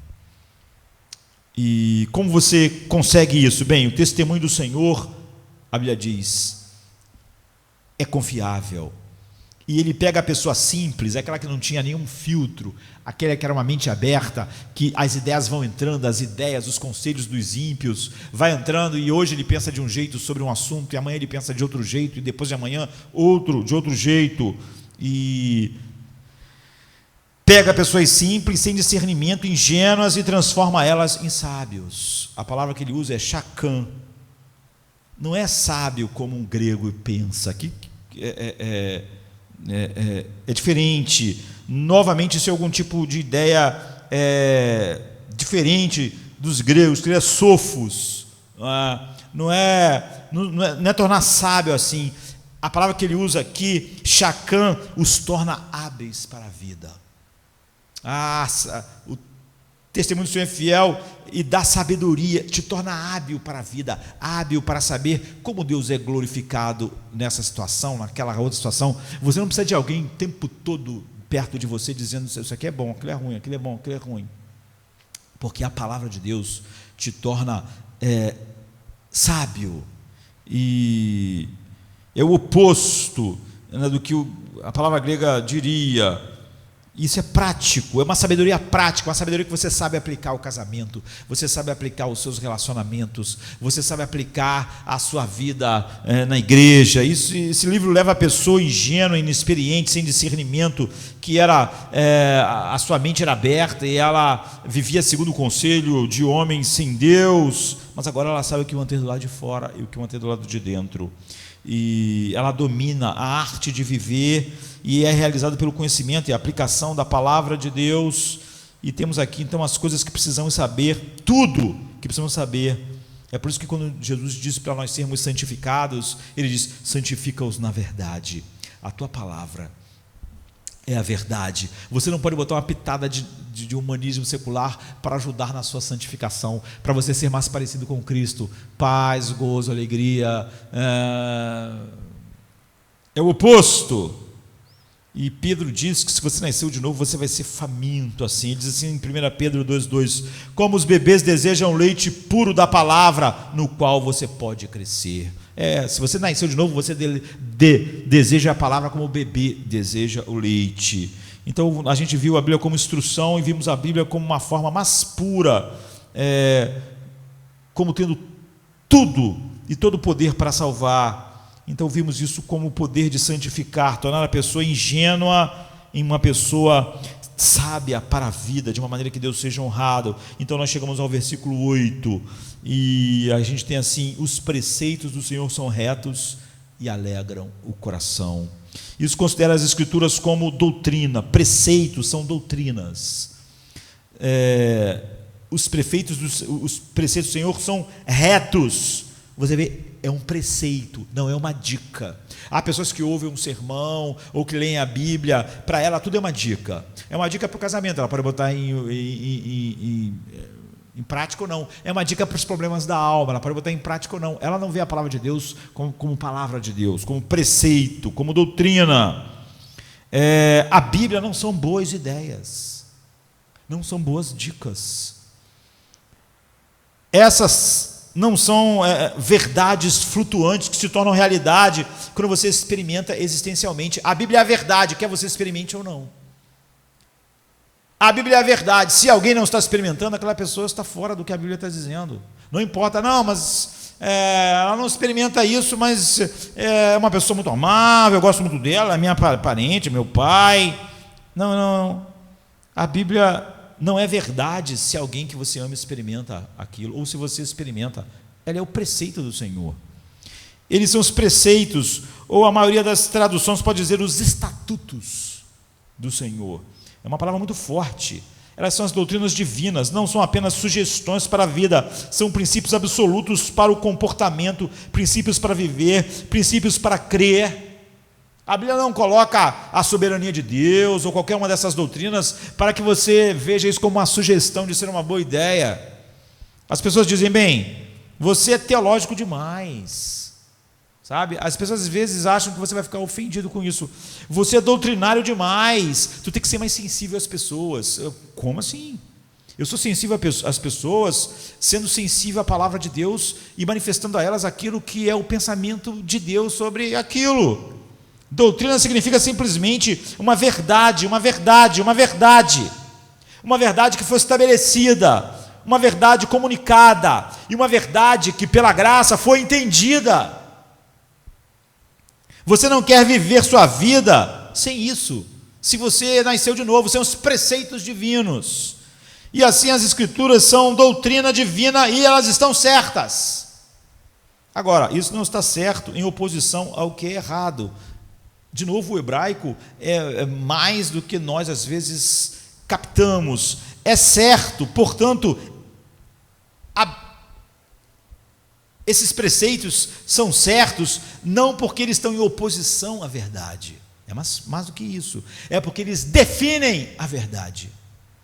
No Salmo 119 nós vemos que a lei do Senhor é uma luz para o meu caminho, uma lâmpada para os meus pés. É uma luz, é uma lâmpada, mas é também o caminho. A palavra de Deus é tudo. Você vê, o caminho é a própria palavra encarnada. A palavra de Deus é a luz, é a lâmpada e é o caminho. Não sobra nada para você acrescentar aqui. É tudo, é o caminho, é a lâmpada, é a luz, esse é o caminho. A Bíblia só vai dizer uma coisa para você: ande nele, ande na palavra de Deus, como luz, como lâmpada, como caminho. Assim você navega pelo mundo, você vagueia por esse mundo perigoso, esse mundo mortal, esse mundo enganoso, esse mundo confuso, com todas as suas armadilhas e horrores, e você navega por essa coisa e por essa coisa somente. Você não precisa de 3 opiniões, ou ver a Bíblia dando boas sugestões sobre a alma. O que ela diz é o fim a respeito disso. As Escrituras, as doutrinas das Escrituras criam um caminho certo, mas não só são o caminho certo, mas como são a luz certa, e são como a lâmpada certa. E ela produz o que, queridos? Produz alegria. A alegria. Alguém que não tem alegria é porque é alguém que não está cheio da palavra de Deus. O que Davi diz? Alegram o coração. Os princípios são verdadeiros e alegram o coração. Jeremias, em Jeremias 15:16, todo mundo rejeitou Jeremias, todo mundo. Todos rejeitaram a palavra de Deus pregada por Jeremias. Jeremias poderia pensar o quê? Como muitas pessoas hoje, cada vez que as pessoas veem mais oposição da cultura, do humanismo secular e de muito da igreja visível às Escrituras, a pessoa começa a querer crer com a multidão, porque ela não vê a palavra de Deus como palavra de Deus. Todo mundo rejeitou Jeremias. Todo mundo rejeitou a palavra de Deus através de Jeremias. Mas Jeremias, o que ele achava da palavra de Deus? Porque todo mundo rejeitou e porque ninguém acreditou. Diz assim Jeremias 15:16: achando-se as tuas palavras, logo as comi, e a tua palavra foi para mim o gozo e a alegria do meu coração, porque pelo teu nome sou chamado, ó Senhor Deus dos exércitos. Jeremias encontrou alegria na palavra de Deus. Ele foi o único que obedeceu a palavra de Deus. Ninguém mais queria ouvir a palavra de Deus. Ninguém acreditou em Jeremias. Isso não fez ele pensar: a palavra de Deus não está trazendo para mim satisfação. Ele disse: eu comi a tua palavra e ela foi alegria no meu coração. Se ninguém acreditou, isso não é um problema. Se ninguém se converteu, também não é. 1 João 4 diz: essas coisas estão escritas para que a sua alegria seja completa. Por que a Bíblia existe? Por que Deus comunicou a sua verdade? Para que a minha alegria seja completa. Você vê, o testemunho do Senhor é fiel, dá sabedoria. Os preceitos do Senhor, eles alegram o coração. De onde você tira alegria? Você está esperando que algum filósofo venha com alguma ideia para te dar alegria? Você aí que diz que está triste, arrasado, a sua vida está horrível interiormente, da onde você tira alegria? Você está esperando que algum psicoterapeuta te dê alegria? Que algum filósofo te dê alegria? Que algum sociólogo diga finalmente uma coisa que te dê alegria? Que algum antropólogo te fale alguma coisa sobre o ser humano que finalmente te dê alegria? Tu está esperando o quê? Que algum grande pensador, algum livre pensador? A alegria vem da palavra de Deus, aplicada ao viver e ao tipo certo de vida, ou seja, a vida que vai em direção a glorificar e se deleitar em Cristo. Então Paulo diz assim, em Colossenses 3, 15, 16, a palavra de Cristo habite abundantemente em toda a sabedoria, ensinando-vos e admoestando-vos uns aos outros com salmos, hinos e cânticos espirituais, cantando ao Senhor com graça no coração. Você vê, é o que a palavra faz. Davi está dizendo, ela produz alegria. Você deve se perguntar, você que se diz cristão, onde você está buscando alegria? No conselho dos ímpios? Na mente de algum filósofo? Você acha realmente que algum homem vai dizer algo que finalmente vai produzir alegria no seu coração? Paulo diz, deixe a palavra de Deus habitar ricamente em você. A alegria na vida não é daquilo que você possui, daquilo que a vida do homem não consiste, Jesus diz, nos bens que ele possui. Não vem da autoindulgência. Eu sei que você quer ouvir um aconselhador que diga as coisas que você quer ouvir. Você quer autoindulgência. Você quer alguém que te aprove, alguém que te afirme. Não vem da busca da gratificação, não vem da busca da autopromoção, não vem dos pensamentos que você é maravilhoso, você é grande, você tem que valorizar mais você mesmo, você não tem que ficar dizendo muitos nãos para você. A alegria verdadeira e duradoura, inatacável, inexpugnável, vem através da palavra de Deus, conhecida e desfrutada. Eu agradeço a Deus que nos últimos 30 anos, e você precisa saber que, do meu ponto de vista, o que pode parecer trabalhoso para algumas pessoas, foi para mim a alegria do começo ao fim, não é? É uma alegria toda semana da minha vida estudar horas e horas a palavra de Deus para me preparar para pregar para você. Eu não sou uma pessoa aqui na igreja e outra na minha casa. Os meus filhos e a minha esposa me veem praticamente o dia inteiro estar envolvidos de alguma maneira com a palavra de Deus, escrevendo, estudando, traduzindo, gravando, lendo. Praticamente a minha família me vê da hora que eu acordo, a hora que eu vou dormir, envolvido de alguma forma com a palavra de Deus. E isso não é nenhum sacrifício. Isso é uma grande alegria nos últimos 30 anos. Eu posso dizer isso, não é? E a minha família pode ver isso diariamente. É uma alegria todas as semanas da minha vida estudar horas e horas para me preparar para pregar para você, e depois pregar um sermão que eu preguei, colocá-lo lá no YouTube, fazer uma edição e colocá-lo tudo isso junto. E é pura alegria estar pregando o tempo todo, escrevendo o tempo todo e me mantendo na palavra de Deus o tempo todo. Isso torna clara a luz para o meu caminho. O caminho é claro, a luz é clara, a lâmpada é clara, a palavra de Deus é luz, é lâmpada, é o caminho. Portanto, eu sei andar na minha vida e, portanto, é pura alegria quando você não está na escuridão, independente do que aconteça. Não pude aceitar nenhuma simpatia, nem a menor quantidade de simpatia por esse esforço, como se isso fosse um esforço, porque não é. Esta é a minha experiência emocionante. Pode parecer estranho, mas às vezes eu até mesmo escuto um sermão que eu mesmo preguei, porque é a verdade de Deus, porque me abençoou, porque eu mesmo preciso ouvir aquilo, porque eu preciso ser transformado por aquilo. Lucas 11:28 diz: felizes os que ouvem a palavra e obedecem. Jesus diz: essa é a verdadeira felicidade. Essa é a genuína felicidade. Quando Jesus explicou o Antigo Testamento aos discípulos no caminho de Emaús, diz assim: nossos corações não ardiam dentro de nós enquanto ele andava conosco, conversava conosco, explicava as escrituras para nós. Então eu adoro a história do eunuco etíope, de Filipe, que estava lendo Isaías 53, ele não estava entendendo, e ele seguiu o seu caminho, a Bíblia diz, se regozijando, depois que Filipe explicou a ele a verdade, depois que ele se encheu de alegria. Então, os preceitos do Senhor são retos e alegram o coração. Agora, onde você está buscando alegria? Então, a outra declaração, não é, que está no versículo 8, o mandamento do Senhor é puro e ilumina os olhos. O mandamento do Senhor que fala das Escrituras como decretos divinos, é o que a palavra original quer dizer, mandamentos divinos. Fala de autoridade, ela vem com a autoridade de um decreto, a autoridade de um mandamento. Elas têm autoridade, elas são soberanas, porque vem de um Deus soberano, são obrigatórias, não são opcionais, não é uma proposta de acordo, são exigências de Deus ao homem.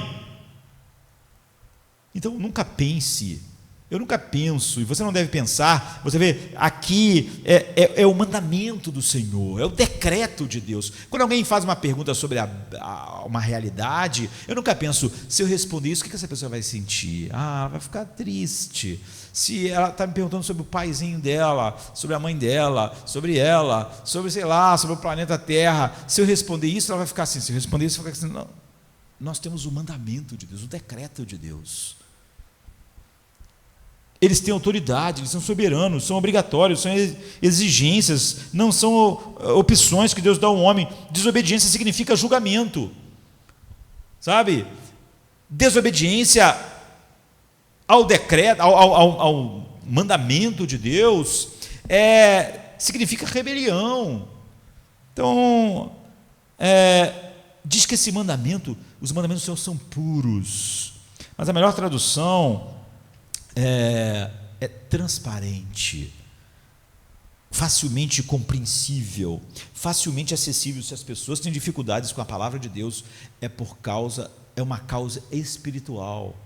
O fato da mente do ser humano ser inimizade contra Deus faz ele amar a psicologia secular, o humanismo secular, e ter dificuldades com o que a Bíblia diz sobre a alma do homem. Mas não é uma dificuldade de entendimento, é uma dificuldade de inimizade.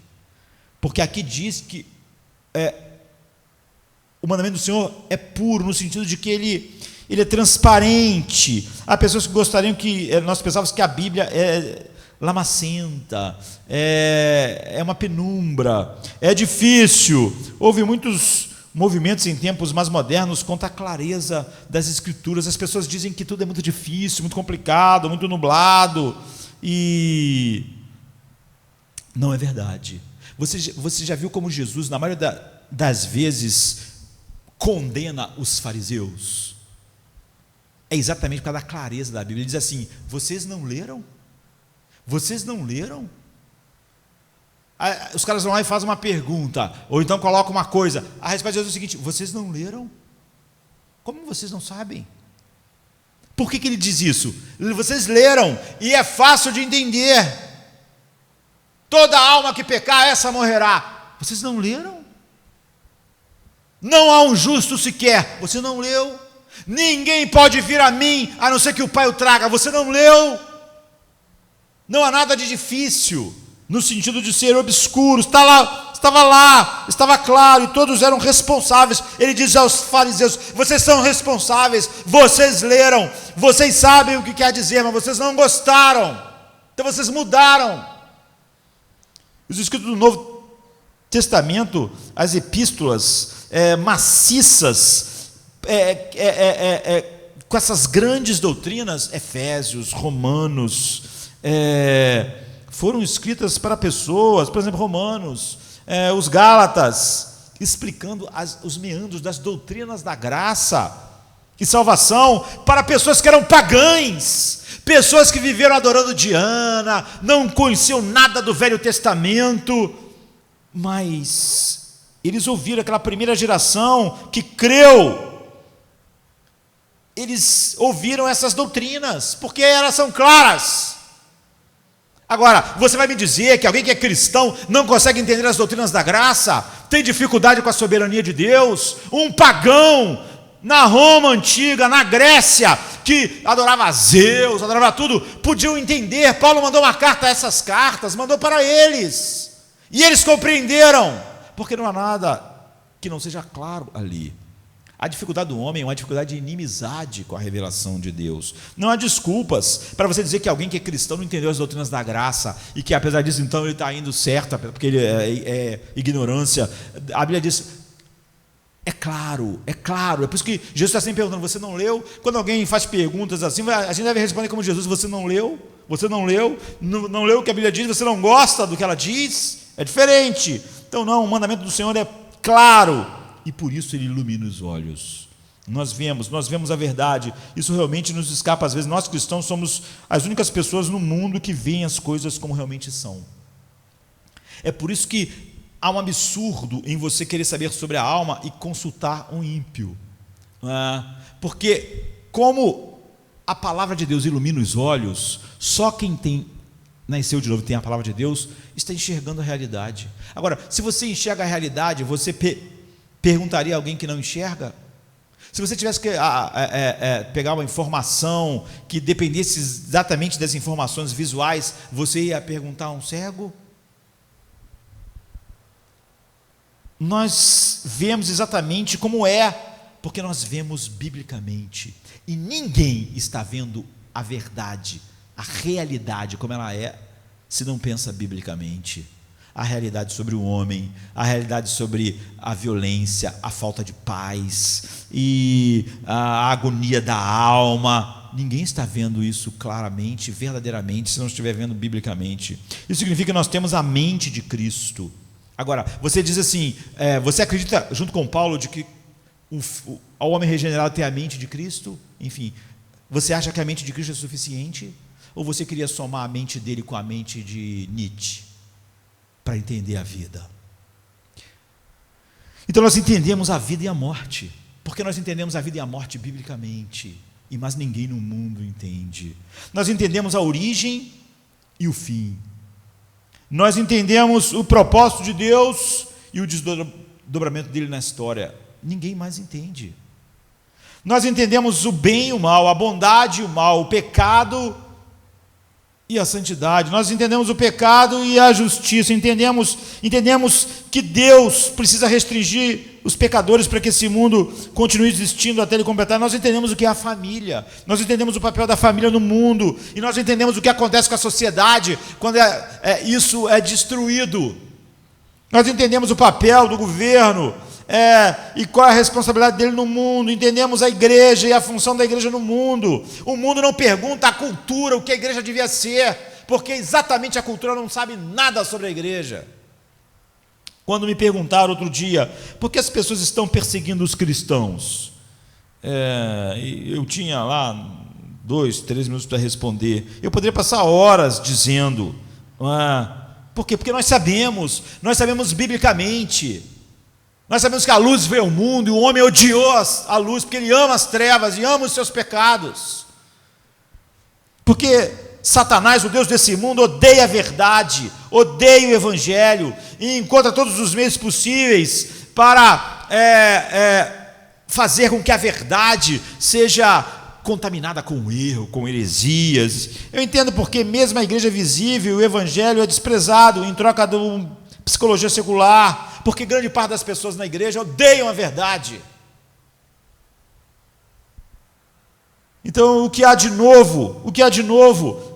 Quando as pessoas perguntam por que o mundo não gosta da igreja, as pessoas querem encontrar uma explicação, porque nós não somos como Cristo, mas as pessoas mataram Cristo. Ele diz, o mundo me odiou e vai odiar vocês também. Então, se nós fôssemos mais parecidos com Cristo, nós teríamos mais odiados. E se fôssemos mais como Ele, as trevas não gostam da luz. Quanto mais parecido com Cristo, menos o mundo iria gostar, e não o oposto. Jesus disse, eles me odiavam, eles vão odiar vocês. Nós entendemos, infelizmente, os responsáveis por tudo. Eu gostaria que tudo estivesse no comando, pessoas que são cheias da verdade, mas elas nunca estão. Então venha para o versículo 9, o temor do Senhor é limpo e permanece para sempre. Isso considera as Escrituras como adoração, não é? Divina. Temor significa a consciência da grandiosidade de Deus que gera em nós aquelas afeições de pequenez, reverência, adoração. É um manual sobre adoração. Davi está dizendo, a palavra é um manual de adoração. E esse temor do Senhor é limpo e permanece para sempre. Você já reparou, eu tenho certeza que sim, quando lê as Escrituras, como eu fiz hoje, antes nós oramos, depois nós oramos, a nossa oração é o quê? É porque as Escrituras são um manual para a adoração. Eu oro a Deus pelo que Ele revelou, e esse é o meu amém a Deus, é o amém ao que Ele disse, ao amém à sua revelação, ao amém que eu não quero jamais acrescentar nada ao que Ele disse, não quero tirar nada, eu quero ser dominado por um senso de temor imenso pelo que Ele disse. Estou simplesmente declarando de volta o que Ele revelou a sua grandeza, Ele revelou o meu pecado, Ele revelou a redenção que está em Cristo, e eu quero devolver isso em espanto, em temor, em reverência. Esse é o manual sobre adoração. Eu não saberia adorar a Deus sem a palavra de Deus. Por quê? Nós temos que adorar Deus como? Em espírito e em verdade. Então, sem a palavra de Deus, eu não posso adorar. Ninguém que não conhece a palavra de Deus, mesmo na igreja visível, está adorando a Deus, porque adorar a Deus é a resposta cheia de temor e espanto à revelação da verdade de Deus. Então, aqui está o nosso manual sobre adoração, e diz que ele é limpo. O que significa limpo? Livre de erros. Se você recebe a palavra de Deus, não há nenhum erro. E o que acontece? A adoração pode ser realmente em verdade.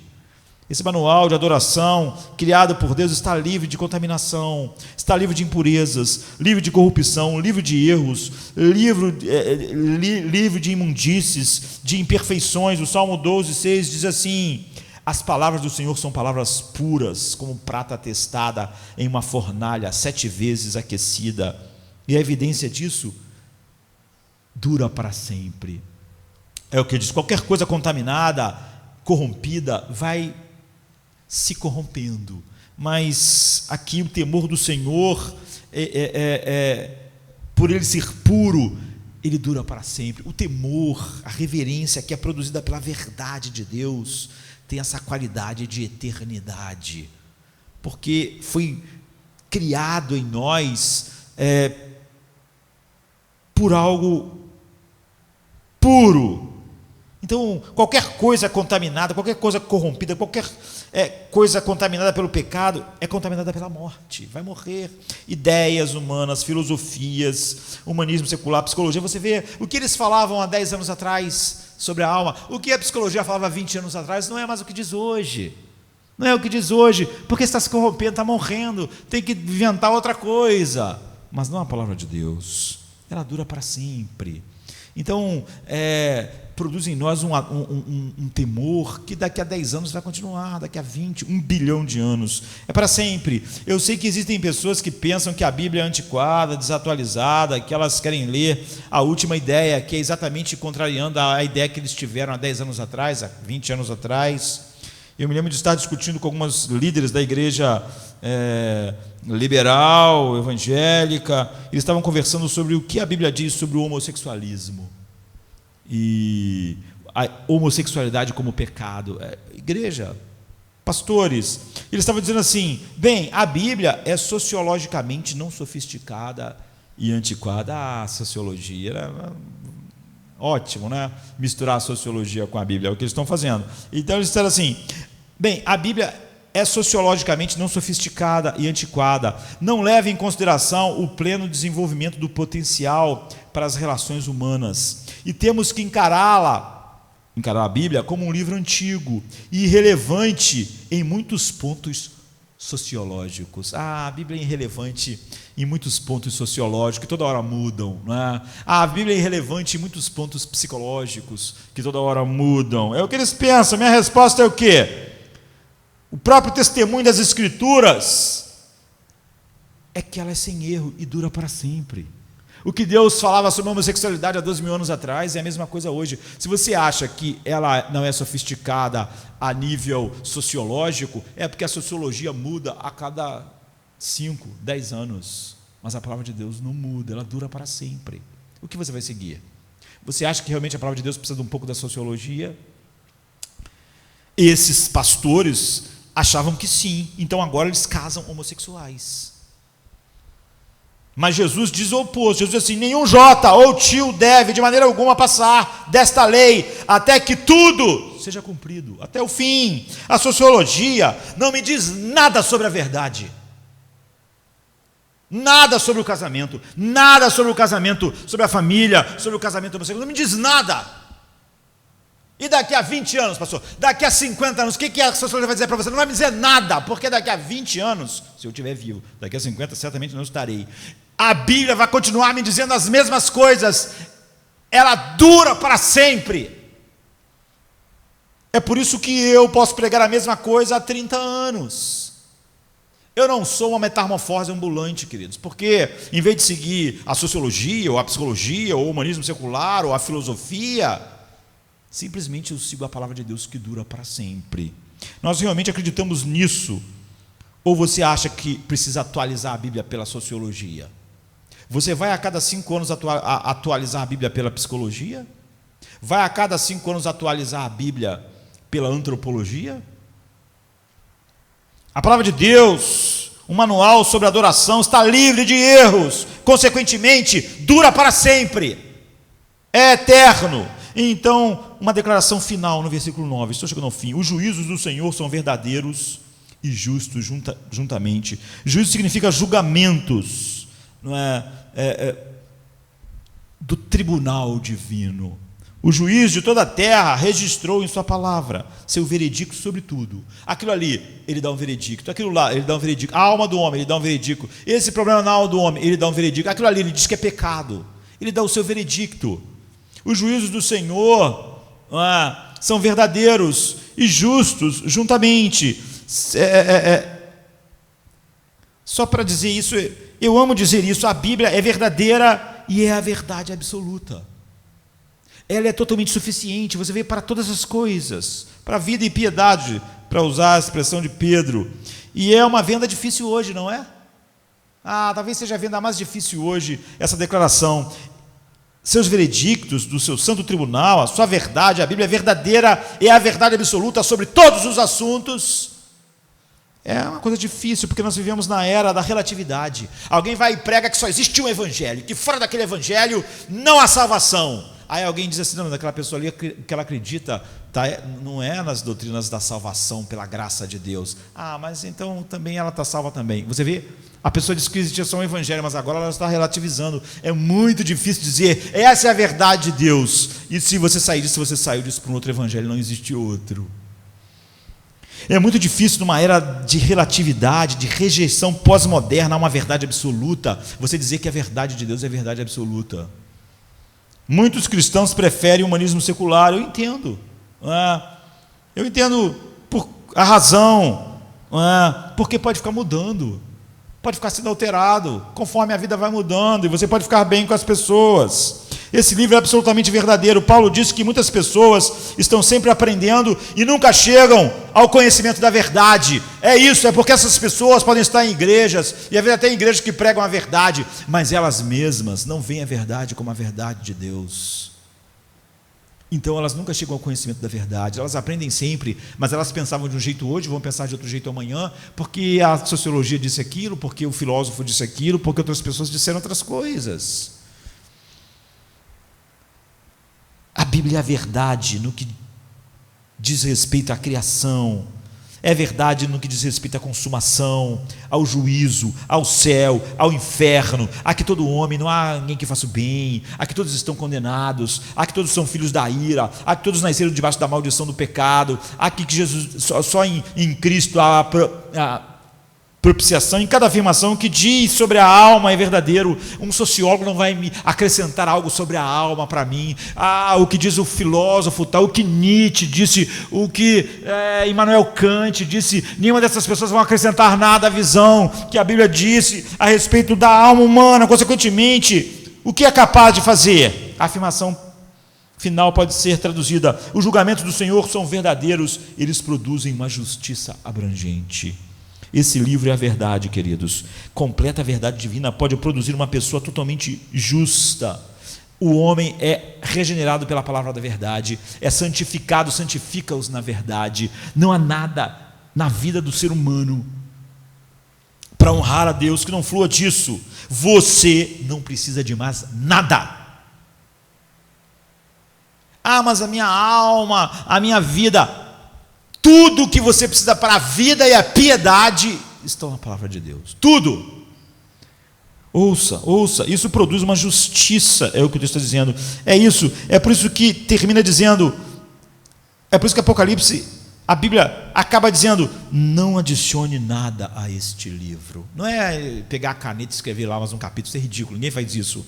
Não acrescente as suas ideias. Não venha como aqueles pastores falando comigo, falar sobre a sofisticação sociológica. Não venha trazendo coisas da mente humana para a palavra de Deus. Se você o fizer, Apocalipse diz, será adicionado a você todas as pragas e maldições escritas nele. É o suficiente, é o que Apocalipse está dizendo. Não acrescente nada, é suficiente, é suficiente. A Bíblia não é só inerrante, ela é suficiente.